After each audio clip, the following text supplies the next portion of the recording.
नमस्कार साथियों, मैं मुकेश परिहार यूथ एकेडमी के यूट्यूब चैनल पर आपका हार्दिक अभिनंदन करता हूं, स्वागत करता हूं, वंदन करता हूं। आपकी सफलता की इस कड़ी में हम एक नया सेशन और नया आपकी क्लास लेके आए हैं। क्लास जो आपकी है परसेंटेज की, और परसेंटेज के जो पहला चैप्टर था उस पहले चैप्टर में हमने परसेंटेज के बेसिक चीजों को सीखा। उसके बाद दूसरे चैप्टर में हमने 10 क्वेश्चन को सीखा। ध्यान रखिएगा, मैं फिर बता रहा हूँ, यहाँ पर जितने भी लोग आज यहाँ पे नए सेशन में हैं, जो आज पहली बार परसेंटेज का चैप्टर देख रहे हैं, तो ये परसेंटेज की तीसरी क्लास है। अगर परसेंटेज को सही सीखना है तो पहली क्लास भी देखिएगा हमारी, और दूसरी क्लास भी देखिएगा, उसके बाद तीसरी क्लास में देखिएगा। इस तीसरी क्लास में हम 10 क्वेश्चन को सोल्व करेंगे। 10 क्वेश्चन आपके डिस्क्रिप्शन बॉक्स में एक ऑनलाइन लिंक दे रखी है, वहां जाके आप उसको सोल्व करिए। अगर आपको लगता है कि परसेंटेज में हमें अभी कुछ नहीं आता है, कुछ मत, सबसे पहले हमारे सारे सॉल्यूशन को करिए आराम से, कोई दिक्कत नहीं है। आप हमारे सारे सॉल्यूशन को करिए, उसके बाद लिंक पे जाइए, और उसके बाद अगर 10 में से 10 नंबर आते हैं तो कोई दिक्कत नहीं। ध्यान रखिएगा, सीखने के बाद लगाइए, तुक्के मत लगाइए। अगर आपको लगता है परसेंटेज के बारे में हमें अभी जनरल आइडिया नहीं है, तो आप पूरे सेशन को देखिए। मैं ऑब्जेक्टिव क्वेश्चन टाइप लेके आता हूं, जिससे क्या होता है वो क्वेश्चन आप सहेज के रख सको, संभाल के रख सको, जिससे आगे आने वाले समय में आपको परसेंटेज में कोई दिक्कत नहीं आए। जैसे मैं एक सवाल यहाँ लिख दूंगा, उसको हल करवाऊंगा, दो सवाल थोड़े दिन बाद न जाने कहां जाएगा, गायब हो जाएगा। मैं उसकी पीडीएफ फाइल भी आपको प्रोवाइड करवाऊंगा, आपको जो चाहिए वो सारी चीजें मिल जाएंगी। ठीक है, तो बिल्कुल आप ध्यान से, आप अगर आपको पता है कि परसेंटेज के बारे में मुझे अगर जानकारी है, सामान्य जानकारी है, तो आप कुछ नहीं, डायरेक्ट जाकर डिस्क्रिप्शन बॉक्स में चीजों को, प्रश्नों को सोल्व करिए, उसके बाद मेरे सॉल्यूशन को देखिए। सॉल्यूशन को जरूर देखिएगा, अगर 10 में से 10 नंबर आए तो भी देखिएगा। रीजन, क्योंकि यहाँ पर आपको जब मैं पढ़ाता हूँ तो बहुत सारी चीजें, नई चीजें मिलती है। ठीक है, अगर आपको लगता है कि परसेंटेज के बारे में आपके पास जनरल आइडिया नहीं है, सामान्य जानकारी नहीं है, तो कुल मिलाकर कुछ मत करिए, आप डायरेक्ट आकर मेरे सॉल्यूशन को देखिए।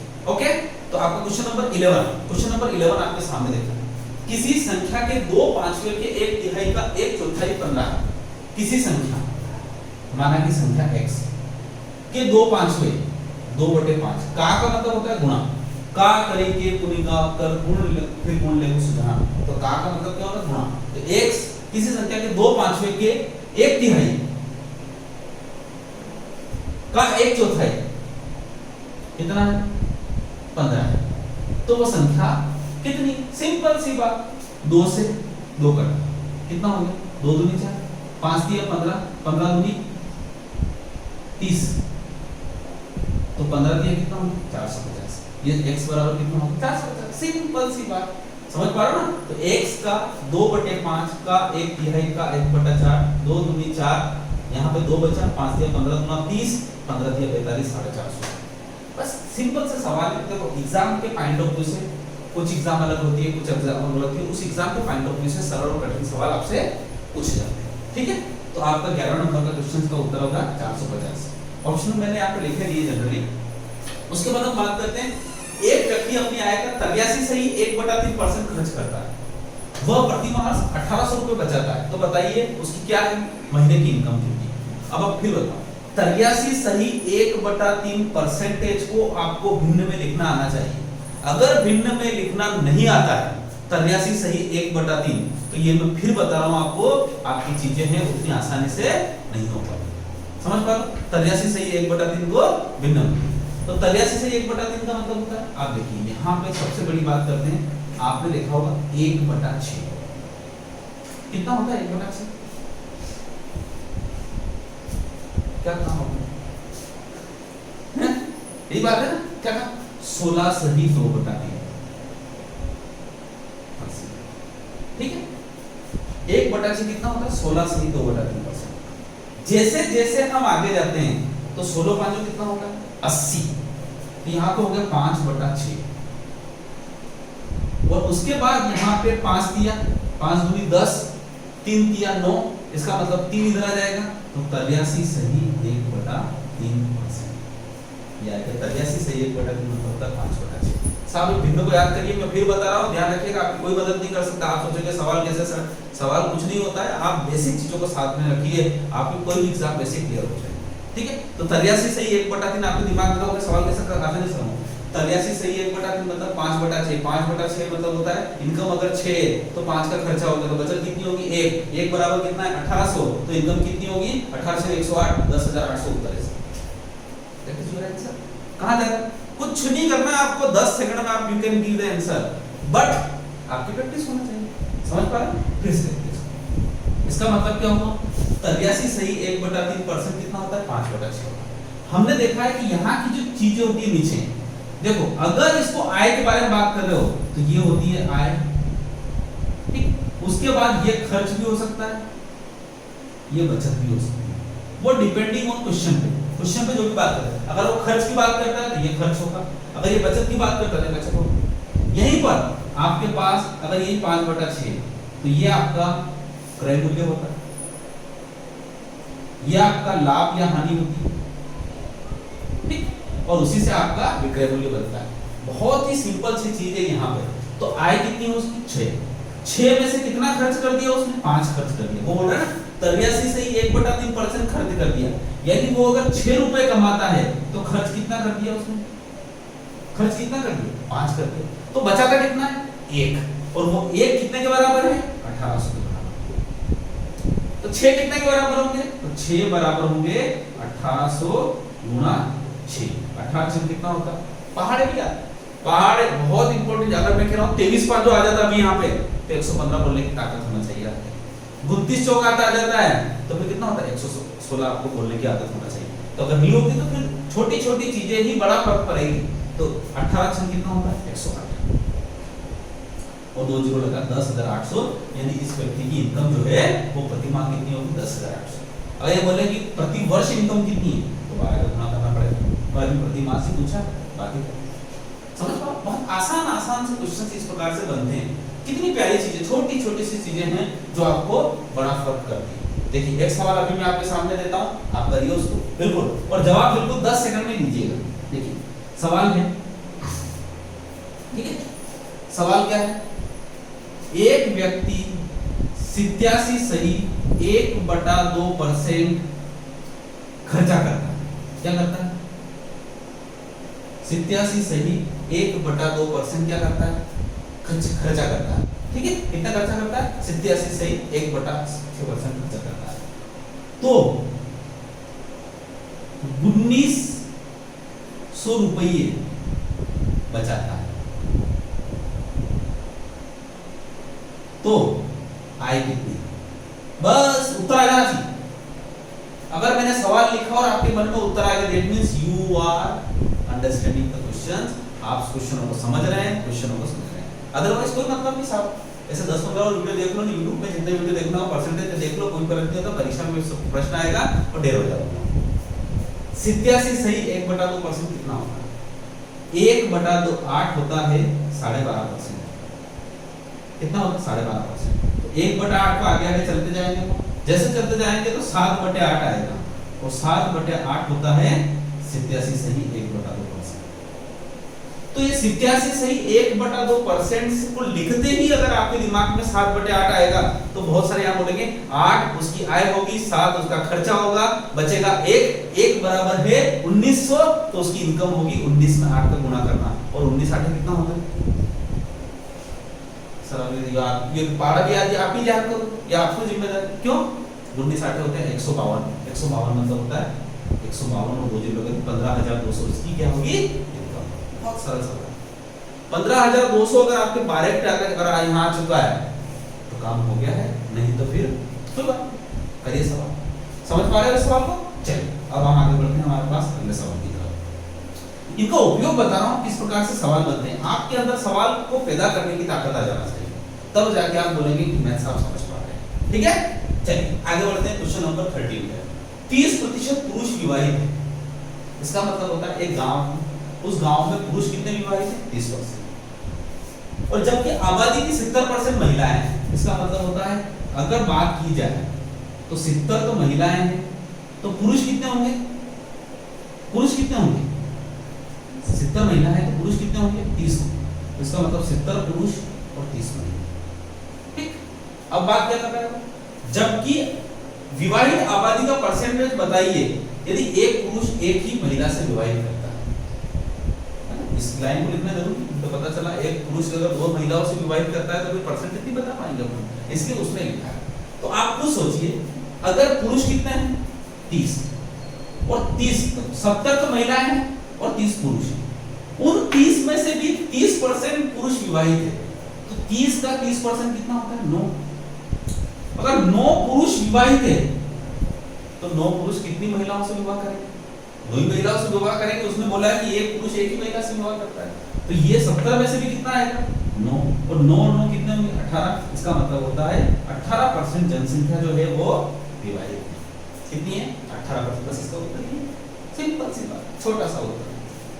समझ पाए? ये तीनों क्वेश्चन आप अच्छी तरह से समझ पाए? कोई दिक्कत तो नहीं? चलते हैं हम अगले क्वेश्चन।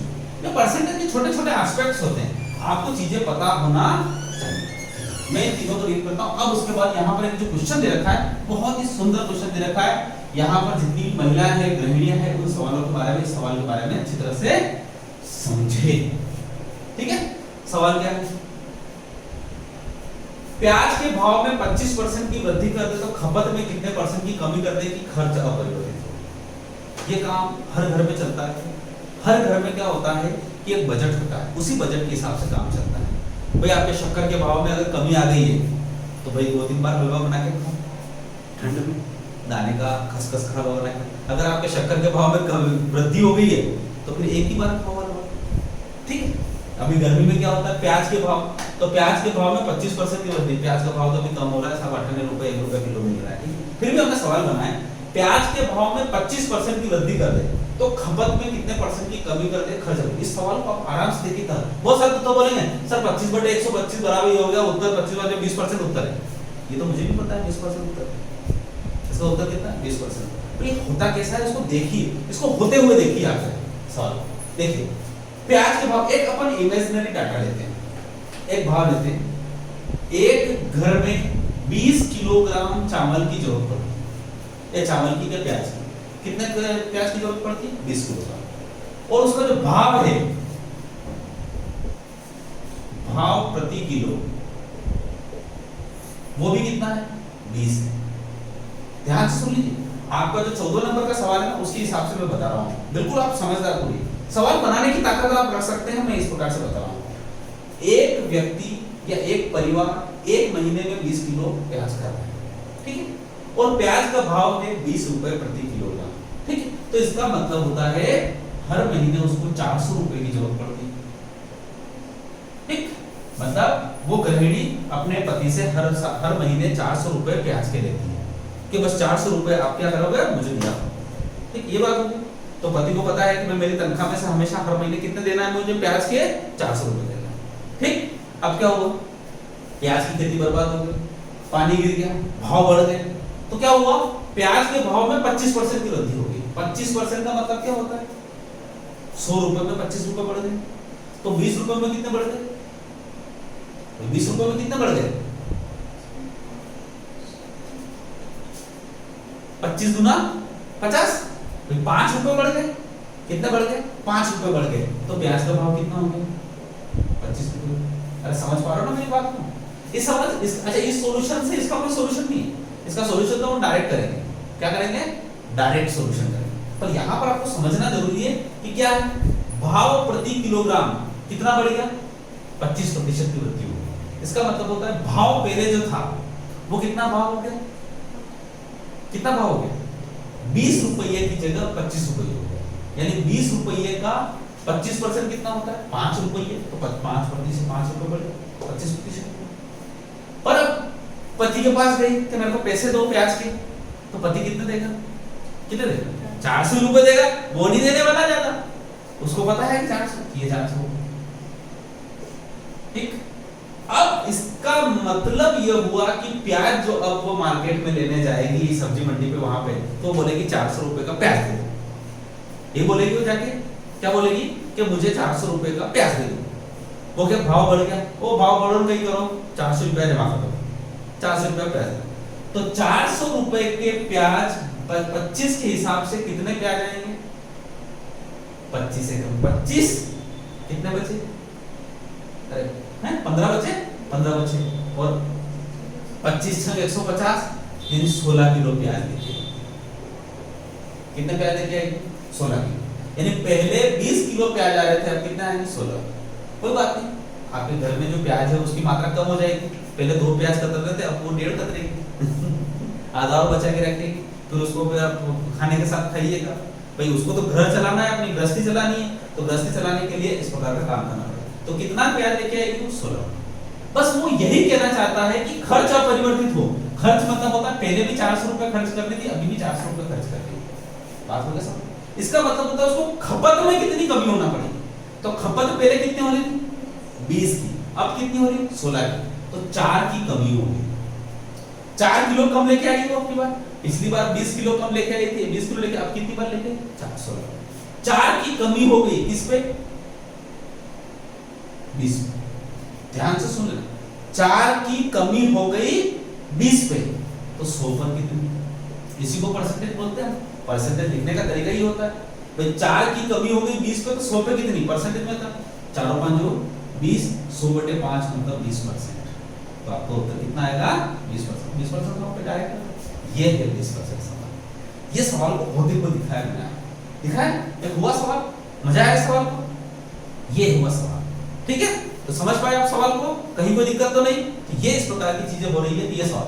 अब इसको डायरेक्ट कैसे करना है, देखिए ध्यान से रुकिए। यहाँ पे क्या हुआ 4 हुआ, यहाँ क्या हुआ 4 हुआ, और यहाँ कितना हुआ 20 हुआ, और यहाँ कितना हुआ 100।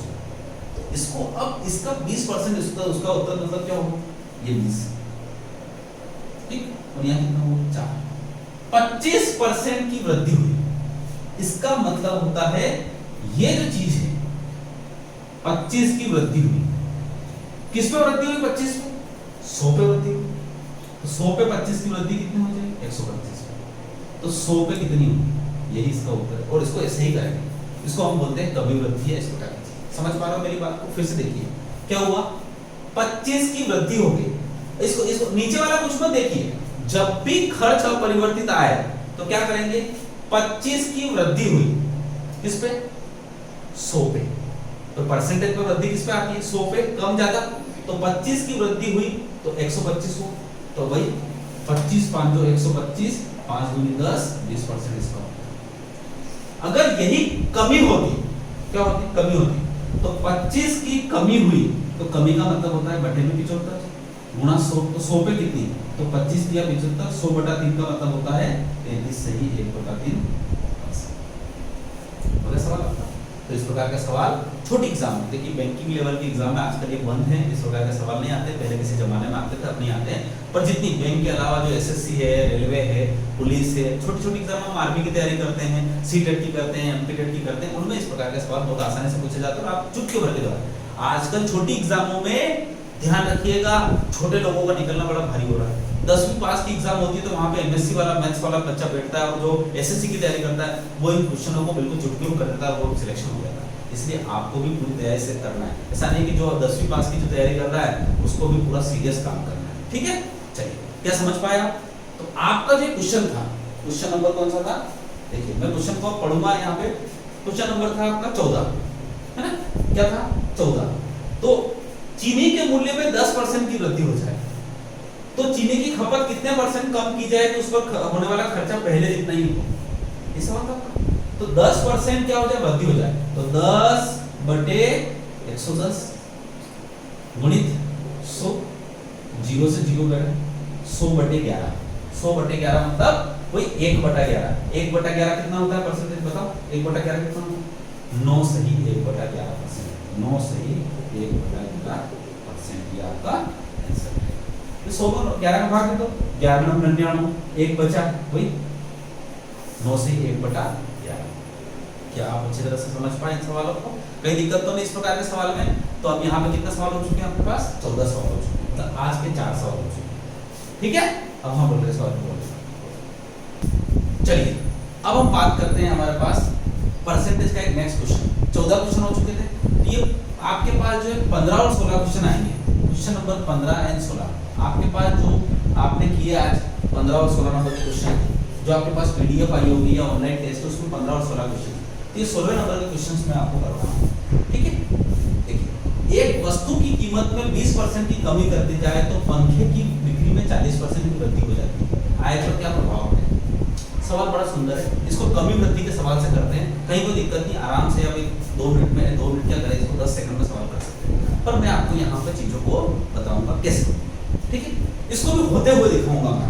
ये क्या होता है कि ये गर्मी का समय है, थोड़ी देर के लिए गर्मी का समय, बहुत ज्यादा गर्मी, और आपने क्या किया, अब देखिए थोड़ी देर के लिए पंखों के बारे में बात करते हैं। तो अभी क्या होता है, सीजन पे कोरोना के कारण क्या होता है, पंखे आपने बहुत, कोरोना के गर्मी के कारण आपने पंखे बहुत मंगवा लिए, इतने पंखे मंगवा लिए, पूरा घर भर लिए। अब कोरोना के कारण क्या होता है, पंखे बिके नहीं, और बरसात आने वाली। अब बरसात के कितने दिन बचे, 15 दिन बचे। 15 दिन बाद इन पंखों की सीजन कब आएगी, अगले साल आएगी, पंखों की जरूरत नहीं पड़ेगी। या कूलर की आपने मंगवा ली, यहाँ पे पंखा दे रखा है तो पंखे के हिसाब से, तो अगर क्या होगा, आप क्या करेंगे, उसकी कीमत में 20% की कमी करेंगे, क्योंकि उनको पता है कि अगर आपने, मैंने 1000 का पंखा लिया, आपने 1000 का पंखा, आप उसको 1500 बेच रहे हैं। अब 1000 का पंखा 1500 में बेच रहे हैं तो बिक नहीं रहा है, ठीक है। अगर आपको पता है कि अगर ये 1 साल तक रह गया तो मेरे को घटा देगा, तो आप क्या करेंगे, उस 1500 में रुपए पे 1500 रुपए के ऊपर उसको छूट दे देंगे। क्या मैं 20% की छूट दे रहा हूँ, तो 1500 को 20% की छूट देंगे तो कितने रुपए की छूट हो जाएगी, 300 रुपए की छूट हो जाएगी, तो भी आपको 200 रुपए मुनाफा तो मिलेगा कहीं ना कहीं चीजें। तो वो ये कहना चाहता है, क्योंकि बिक्री बढ़ानी है उसको पंखे की, एक वस्तु की कीमत में 20% की कमी कर दी जाए, 20% की कमी कर दी जाए, तो बिक्री में 40% की वृद्धि आ जाती, तो आय पर क्या प्रभाव पड़ा, इसको पूरा ध्यान से सुनिए। थोड़ी देर के लिए हम ये बात करें कि 1000 रुपये का एक पंखा, पंखे की कीमत कितनी माने, 1000। ये फाल्स डेटा, गलत डेटा मानते हैं, बस इसका सवाल तो डायरेक्ट बहुत सॉल्यूशन है, कमी वृद्धि वाले से होता है। एक पंखे की कीमत पर कितने की, 1000 रुपये, और वो ऐसे एक दिन में बिक्री, जो उसकी बिक्री है वो कितनी होती है, 10 पंखों की बिक्री हो जाती है।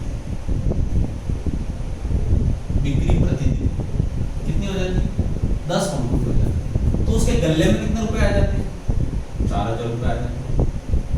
अपन बोलेंगे ना उसका गल्ला कितना हो गया, 4000 का हो गया, यानी उसकी इनकम कितनी होगी, 4000। इस इनकम में खर्चा भी है, उसकी बचत भी है, सब शामिल है, और उसके गल्ले में कितने रुपए आ गए, 4000।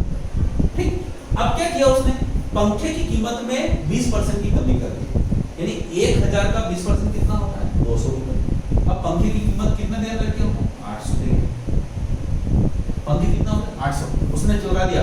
पंखे की कीमतों में भारी कमी, पंखों की कीमतों में भारी कमी, 20% की छूट, 20% की छूट, जल्दी करिए, ऑफर सीमित दिनों के लिए, ऐसा लोग प्रचार करते हैं। तो इससे क्या होता है, लोगों की भीड़ लग जाती है, और 1000 रुपए का पंखा 800 रुपए मिलने लगे।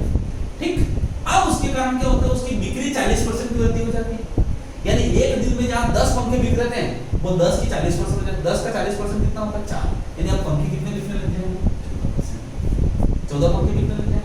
10 पंखे एक दिन में बिक रहे थे, कितने बजे में, 14, तो इससे उसकी इनकम कितनी हो जाएगी, 14 8 100, यहाँ पे 10 सॉरी ये ना गलत लिखवा देते हो आप, ध्यान रखो कोई 10,000।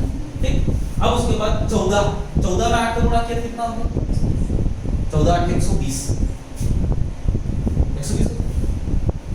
14 15 8 कितना होता है, 120, और 14 8 कितना होता है, 120। पहाड़े वाड़े नहीं आते हैं, 14 एकम 14, 14 दूनी 28, 14 तिया 42, 14 चौक 56, 14 पाँच 70, 14 से 98, 14 8 112, क्या सब 112, और ये 2 जीरो। ठीक, 14 में 8 का गुणा किया 112, 2 जीरो 112, समझ पाए।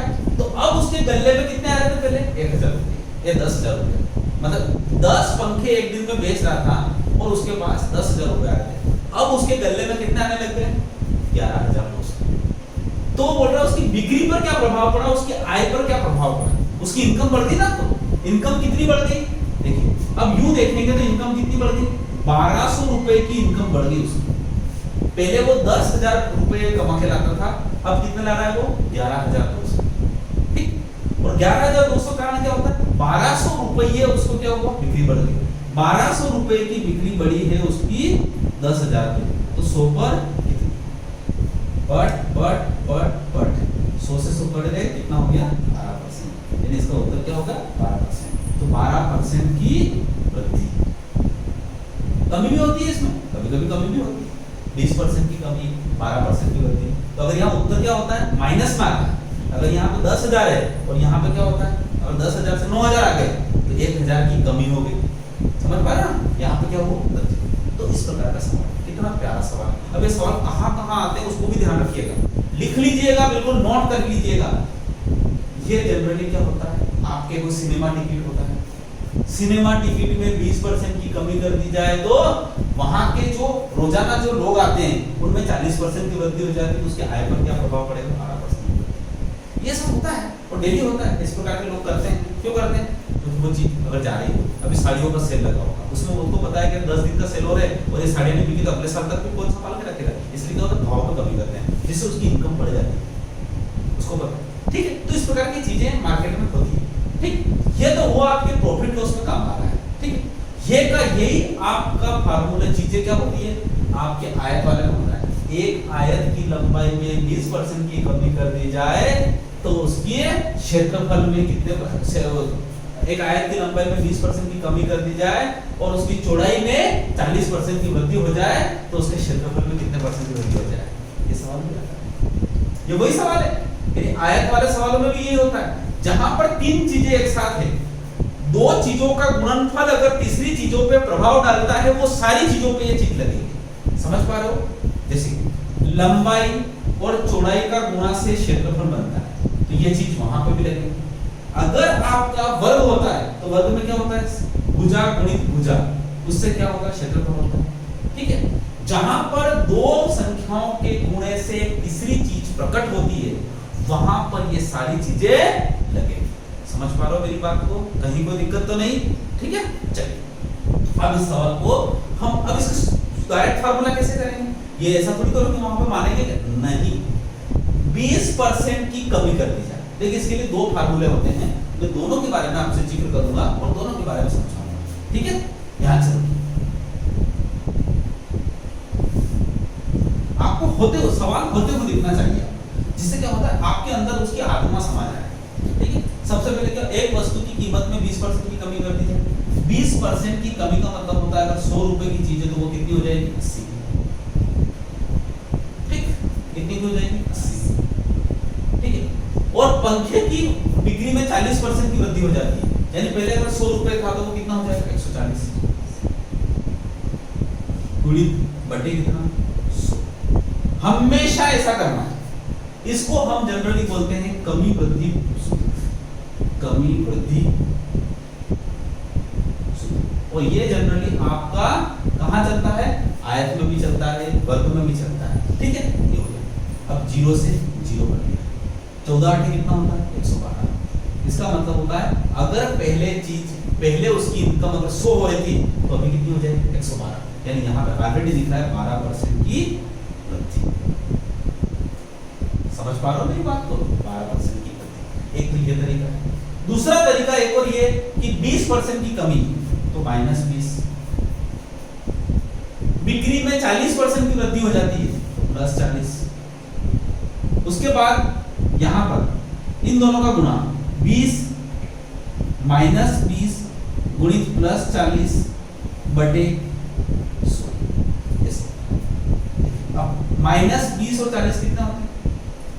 20 प्लस 0 से 0 कटा, 4 दूनी कितना होता है? 8, ये माइनस के 8, 20 में 60 गया कितना बचा? 12, तो अभी 12%। ये भी एक सूत्र होता है, ये भी एक सूत्र होता है, पर हम तो जनरली इस सूत्र का उपयोग करेंगे। जहां पर भी कोई भी चीज की जरूरत पड़ी, सवाल याद रखिए। साथ में आपसे रिक्वेस्ट करता हूं कि आप सूत्र को याद मत रखिए, सूत्र तो सब जाके भूल जाएंगे, सवाल का टाइप याद रखिए। अरे साहब परसेंटेज है, परसेंटेज चैप्टर में कितने साल के सवाल होंगे? एक तरीका, दो तरीका, तीन तरीका, चार तरीका, 10 तरीका तो खत्म हो जाएगा नहीं। तो 10 सवाल याद रखना। परसेंटेज में आप 10 सवाल याद रखोगे तो पूरा परसेंटेज का टॉपिक आप अपने सर पे उठा के चल सकते। ठीक है, तो क्या होगा? अब टॉपिक बात करते हैं, अपन किस टॉपिक की बात करते हैं। तो यहाँ पर सिंपल से अभी तक केवल आपके पास 2 या 3 टॉपिक आए हैं। ठीक है, सबसे पहले टॉपिक क्या है? मैं अगर बात करूं यहाँ पे टॉपिक के बारे में लिखना चाहूं यहाँ पे, तो आपका जो टॉपिक है क्या हो रहा है? सबसे पहला टॉपिक है आपका परसेंटेज टू फ्रैक्शन, फ्रैक्शन को बोलते हैं भिन्न।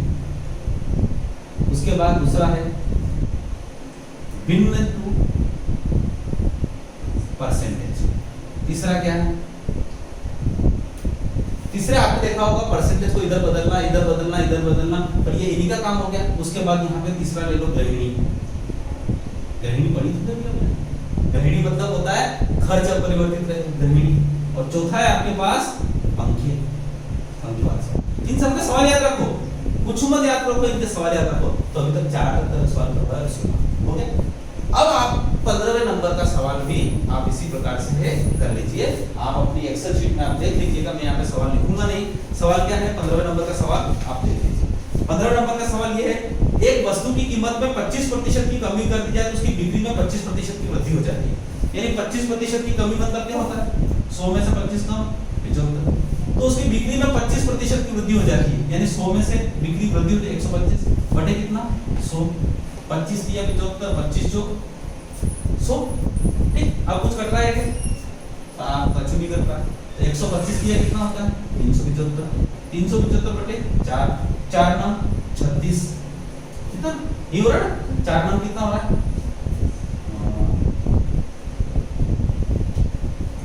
एक वस्तु की कीमत में 25% की कमी कर दी जाए तो उसकी बिक्री में 25% की वृद्धि, तो आय पर क्या प्रभाव पड़ेगा। हाँ ठीक है, कोई दिक्कत नहीं। ये हो गया कितना 4 9 कितना होता है 36, कितना बचा 1 बचा, कितना बचा 1 बचा, तो 4 दिया कितना 4 दिया 12, कितना बचा 3 बचा, 3 बचा मतलब 3, तो 4 7 28 और उसके बाद 4 5 20, तो 93.4575। अब मतलब होता है पहले अगर उसकी इनकम कितनी हो रही थी 100, तो अब कितनी हो रही है 93.75। इसका मतलब होता है कमी हुई, तो कितने की कमी हुई 6.25% की कमी। समझ पा रहे हो, 6.25% की कमी। समझ पा रहे हो बात। आप उसको दूसरी तरीके से भी कर सकते हैं, 25% की कमी 25% की वृद्धि माइनस 25 गुणा 25 बटे 100, ऐसा किया था। तो -25 प्लस 25 तो जीरो कट जाएंगे, -25 और -25 कितना होता है 6.25, तो माइनस का आया 6.25, यानी माइनस का मतलब होता है कमी। ये आपका सवाल, ये 16 सवाल हो गए। तो इस प्रकार से आपने कितने सवाल कर लिए 16, मतलब 6 सवाल आज कर लिए। ठीक है, अब हम बढ़ते हैं हमारे पास अगले क्वेश्चन की ओर। तो आपके सेट में, आपके पीडीएफ में, आपके उसमें 17 नंबर का क्वेश्चन भी होगा। 17 नंबर का क्वेश्चन मैंने लिखा नहीं है, 17 और 18 के बारे में इसमें शुभम अपनी आय का 20% बचाता है। क्या करता है, शुभम अपनी आय का 20% बचाता है। ध्यान से सुनिए, शुभम अपनी आय का क्या करता है 20% बचाता है। क्या करता है 20% बचाता है। माना कि उसकी इनकम क्या है 100 रुपये, अगर आय 100 रुपये है तो बचत कितनी होगी 20%, मतलब 20, तो खर्च कितना होगा 80।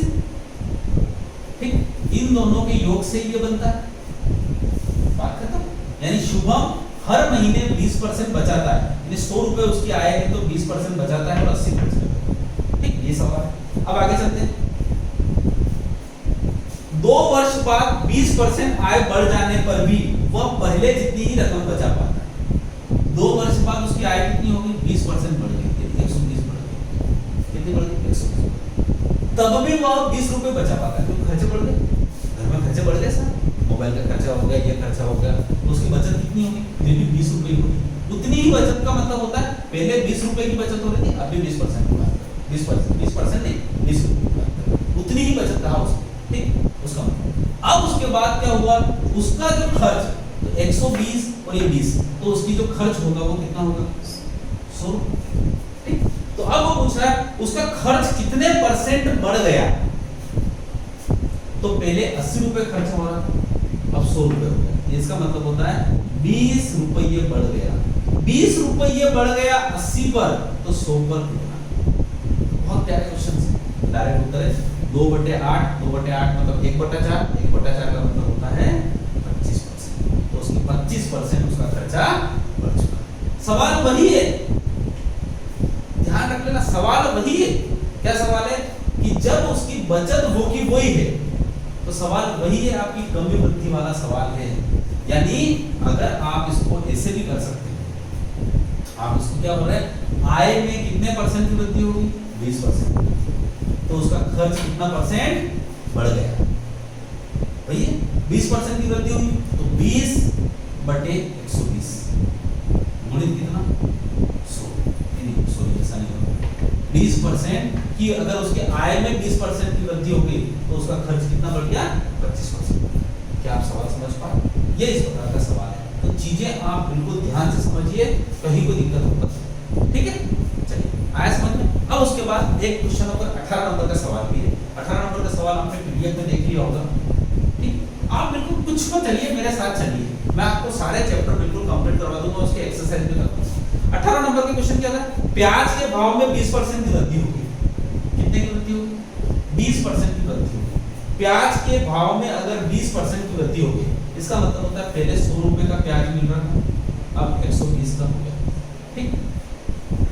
तो क्या करती है गृहिणी, अपनी खपत कितने परसेंट कम करेगी? खर्च में केवल 8% की वृद्धि। क्या होगा? खर्च में 8% की वृद्धि होना चाहिए। इसका मतलब क्या हुआ, पहले 100 रुपए का प्याज ले रहे थे, अब उतने ही प्याज 120 रुपए मिलेंगे। तो वो चाहती है कि मुझे खर्च मेरा 8% ही बढ़े, यानी 108 हो जाए। इसका मतलब ये हुआ कि मुझे 12 रुपये अतिरिक्त खर्चा करना पड़ेगा। कितने रुपए खर्चा करना पड़ेगा? 12 रुपये मुझे अतिरिक्त खर्चा करना पड़ेगा 120 की तुलना में। तो 100 पर कितना? ये आपका सवाल है। 12 एकम 12, ये हो रहा है 12 एकम 12। अब इसके बाद आपको उत्तर क्या आएगा? ये हो गया, 0 से 0 कटा, तो आपको उत्तर कितना होगा? 10%। तो आपका सवाल क्या था कि खर्च में, तो प्याज के भाव में अगर 20% की वृद्धि कर दे, ये खर्च अपरिवर्तित नहीं रखना चाहते, ध्यान से सुनना। खर्च अपरिवर्तित होते तो डायरेक्ट क्या करते, 20% की वृद्धि होगी तो 20/120 गुणा 100, ये उत्तर होता उसका। परंतु आपके पास क्या चाहती है वो, उसका खर्च 8% बढ़ जाए तो उसको कोई दिक्कत नहीं। कितना बढ़ जाना चाहिए? 8%। तो प्याज के भाव में 20% की वृद्धि होने पर गृहिणी अपने खपत में कितने परसेंट, प्याज के भाव में 20% की वृद्धि होती है तो गृहिणी अपनी खपत में कितने परसेंट कम कर दे कि खर्च केवल 8% बढ़े। तो उसको थोड़ा सा खर्च कम करना पड़ेगा। कम कितना करना पड़ेगा?